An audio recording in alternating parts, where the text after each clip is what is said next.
സജോ ദേവസ്യ നമുക്കൊപ്പം ഉണ്ട്. സജോ ദേവസ്യ, 1 മുതൽ 6 വരെ പ്രതികളായ NS സുനിൽ എന്ന Pulsar Suni, Martin Antony, BA Manikandan, VP Vijeesh, H Saleem എന്ന വടിവാൾ സലീം, പ്രദീപ്, ഇവർ കുറ്റക്കാരാണെന്ന് തിങ്കളാഴ്ച കോടതി കണ്ടെത്തിയതാണ്. ഇന്നിപ്പോൾ പ്രതികൾക്ക് പറയാനുള്ളത് കൂടി കോടതി കേട്ടിരിക്കുന്നു. ഇനി ശിക്ഷാവിധിയിലേക്ക് കടക്കുകയല്ലേ?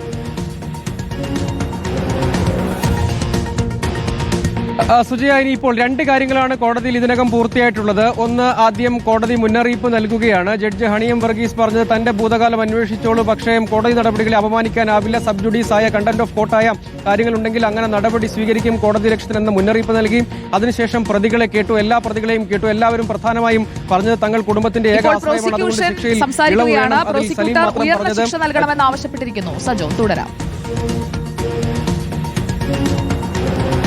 സുജയ, അതാണ്, അതായത് പ്രതികൾക്ക് പറയാനുള്ളത് കേട്ടുകഴിഞ്ഞാൽ നേരെ ഇതിൽ പ്രതിഭാഗം അഭിഭാഷകർക്കും ഒപ്പം പ്രോസിക്യൂഷനും പറയാനുള്ള കാര്യമാണ് കോടതി കേൾക്കുക. അതിൽ പ്രോസിക്യൂഷൻ പറയുന്നത് പരമാവധി ശിക്ഷ നൽകണം. പ്രോസിക്യൂട്ടറുടെ വാദമാണ്, അതായത് പ്രതികൾക്കെതിരായ പ്രധാന കുറ്റങ്ങളെല്ലാം തന്നെ തെളിഞ്ഞതാണ്.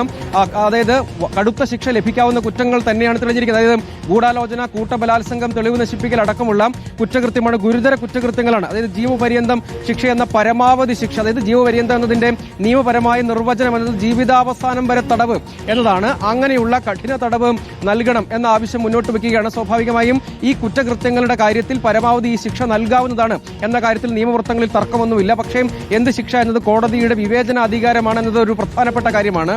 പരമാവധി ശിക്ഷ എന്നത് നിയമപരമായ നിർവചനത്തിന്റെ ഭാഗമായി പരിശോധിക്കുകയാണെങ്കിൽ ജീവപര്യന്തം എന്ന ജീവിതാവസാനം വരെ തടവ് എന്ന ശിക്ഷ നൽകണമെന്ന് പ്രോസിക്യൂഷൻ വാദിക്കുന്നു എന്നതാണ് ഇതിൽ ഏറ്റവും പ്രധാനപ്പെട്ട കാര്യം. ഈ പ്രതികൾക്കെല്ലാം എതിരെ പ്രധാന കുറ്റങ്ങൾ, പ്രോസിക്യൂഷൻ ചുമത്തിയ പ്രധാന കുറ്റങ്ങളെല്ലാം കോടതിയിൽ തെളിഞ്ഞതാണ് 6 പ്രതികൾക്കും എതിരെ. അതുകൊണ്ട് ഈ കുറ്റകൃത്യത്തിന്റെ സ്വഭാവം അടക്കം പരിഗണിച്ചുകൊണ്ട് പരമാവധി ശിക്ഷ നൽകണം. ആസൂത്രിതമായി ഒരു കുറ്റകൃത്യം നടത്തുന്നു, ഇരയെ തിരഞ്ഞെടുത്ത് കണ്ടെത്തി ട്രാക്ക് ചെയ്ത് പിന്നാലെ ചെന്ന് വാഹനത്തിൽ കയറി അങ്ങനെ ആസൂത്രിതമായി കുറ്റകൃത്യം നടപ്പാക്കുകയാണ്. കൂട്ടബലാത്സംഗം, ഗൂഢാലോചന അടക്കമുള്ള സ്ത്രീത്വത്തെ അപമാനിക്കൽ എന്ന് തുടങ്ങി സ്ത്രീകൾക്കെതിരായ കുറ്റകൃത്യം എന്ന് തുടങ്ങി സാധാരണഗതിയിൽ കോടതികൾ സ്ത്രീകൾക്കെതിരായ ഇത്തരം അതിക്രമം, കുറ്റകൃത്യം അതിന്റെ സ്വഭാവം ഗൗരവത്തിൽ പരിഗണിക്കാറാണ് പതിവ് എന്നത് വളരെ പ്രധാനമാണ്. അതുകൊണ്ട് ജീവിതാവസാനം വരെ തടവ് എന്ന ശിക്ഷ നൽകണം. അതിൽ പ്രോസിക്യൂഷൻ സ്വീകരിക്കുന്ന ഒരു ലൈൻ എന്നത് അവർക്ക് കിട്ടേണ്ട ശിക്ഷ നിയമപരമായ പരിധിക്കകത്തു നിന്നുകൊണ്ട് കൃത്യമായി തന്നെ വാദിക്കുക, അതായത് ലക്ഷ്യബോധത്തോടു കൂടി തന്നെയുള്ള ഒരു വാദം മുന്നോട്ട് വെക്കുക എന്താണ് പ്രധാനമായും ചെയ്യുന്നത്. ജീവിതാവസാനം വരെയുള്ള ജീവപര്യന്തം എന്ന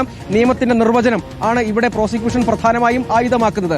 അത് ഇപ്പോൾ അവർക്കെതിരെ തെളിഞ്ഞിട്ടുള്ള കുറ്റകൃത്യങ്ങളുടെ പരിധി വെച്ച് നോക്കുകയാണെങ്കിൽ, അതിന് നിയമം പറയുന്ന ശിക്ഷകൾ തന്നെ എടുത്ത് പരിശോധിക്കുകയാണെങ്കിൽ ഇത് ഈ പ്രതികൾക്ക് നൽകാവുന്നതാണ്. അത് കൃത്യമായും നിയമം മുന്നോട്ട് വെക്കുന്ന ഒന്നാണ്. അത് കോടതി എങ്ങനെയാണ് നോക്കിക്കാണുക എന്നത് വളരെ പ്രധാനമാണ്. അതിന്മേൽ ഈ കാര്യം, ഈ കുറ്റകൃത്യത്തിന്റെ സ്വഭാവം, അതിൽ ഇവർക്കെതിരെ തെളിഞ്ഞ കുറ്റങ്ങൾ പരിശോധിക്കുമ്പോൾ ഏറ്റവും വലിയ ശിക്ഷ എന്നത് ജീവിതാവസാനം വരെയുള്ള തടവാണ്. ജീവപര്യന്തത്തെക്കുറിച്ചുള്ള പ്രധാനപ്പെട്ട നിർവചനം അത് തന്നെയാണ്. അതാണ് ഇതിൽ ഏറ്റവും പ്രധാനം. അങ്ങനെ പ്രോസിക്യൂഷൻ ഇതിന്മേൽ വളരെ ചുരുങ്ങിയ സമയം മാത്രമാണ് പ്രോസിക്യൂട്ടർ ഇതിന്മേലുള്ള വാദമുഖങ്ങൾ മുന്നോട്ട് വെക്കുക. അഡ്വക്കേറ്റ് അജകുമാറാണ് പ്രോസിക്യൂട്ടർ.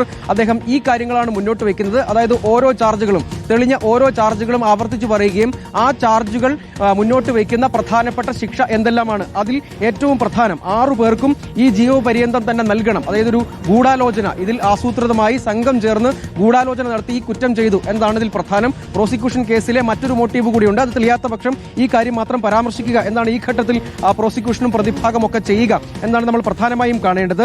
6 പേർക്കും പരമാവധി ശിക്ഷയായി ജീവപര്യന്തം. ആ ജീവപര്യന്തം ജീവിതാവസാനം വരെയുള്ള ശിക്ഷയാണ്. അതേസമയം ഓരോ പ്രതികൾക്കും പ്രത്യേകം ശിക്ഷയായിരിക്കും കോടതി വിധിക്കുക. അത് ഓരോ പ്രതികൾക്കും എല്ലാവർക്കും ഒരേ ചാർജ് തന്നെയാണ് എങ്കിൽ പോലും ഓരോരുത്തരുടെയും കേസിലെ ഇൻവോൾവ്മെന്റ് അനുസരിച്ച് കോടതി അത് വിവേചനാധികാരം പ്രയോഗിച്ച് ശിക്ഷ വിധിക്കുക എന്ന സ്വാഭാവിക നടപടിക്രമമായിരിക്കും ഉണ്ടാവുക. പ്രോസിക്യൂഷൻ മുന്നോട്ട് വയ്ക്കുന്ന പ്രധാനപ്പെട്ട വാദം ഇതാണ്. അതിനുശേഷം കോടതിയും പ്രോസിക്യൂഷനോട് ചോദ്യങ്ങൾ ചോദിക്കുന്നു.